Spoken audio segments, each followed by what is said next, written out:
In this problem, we'll be identifying and graphing an ellipse that has a center that is not at the origin. Let's look at our helpful hint.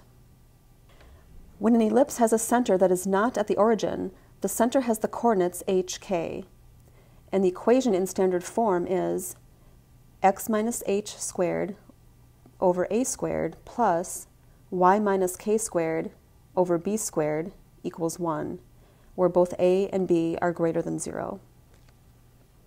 Here we have an equation of an ellipse, and we know it's an ellipse because we have x plus or minus a number being squared divided by a number plus y plus or minus a number being squared divided by a number equals 1.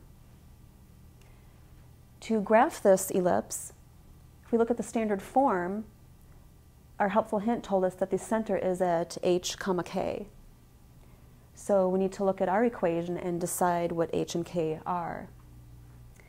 In the standard form, h is the number being subtracted from x. Here we've got x plus 2, but if we look at that as x minus negative 2, then we can see it's negative 2 being subtracted from x, and negative 2 is h. So the x-coordinate of our center for this ellipse is negative 2. To find k, we look and see what is being subtracted from y. And we can see 5 is being subtracted from y. So k in this case is 5. So we have our center of negative 2, 5.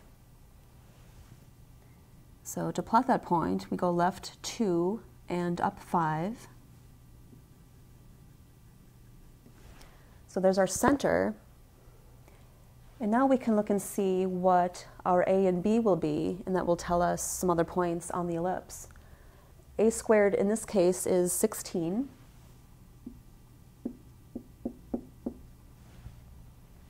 And so if we use the square root property there, we will find that a is plus or minus the square root of 16, or plus or minus 4. And this tells us that the horizontal distance from our center to a point on the outside of the ellipse is 4.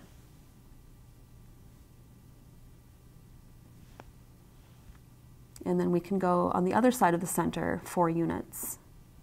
1, 2, 3, 4. And find another point that the ellipse will go through. Next, let's find b. We see that b squared is 4. And using the square root property to solve for b, b is plus or minus the square root of 4, or plus or minus 2. And this gives us our vertical distance from the center to a point that lies on the ellipse. So we can go up 2 units, and then we'll go down 2 units from the center to find another point that the ellipse will go through. Now we can connect these outside points and have our graph for the ellipse.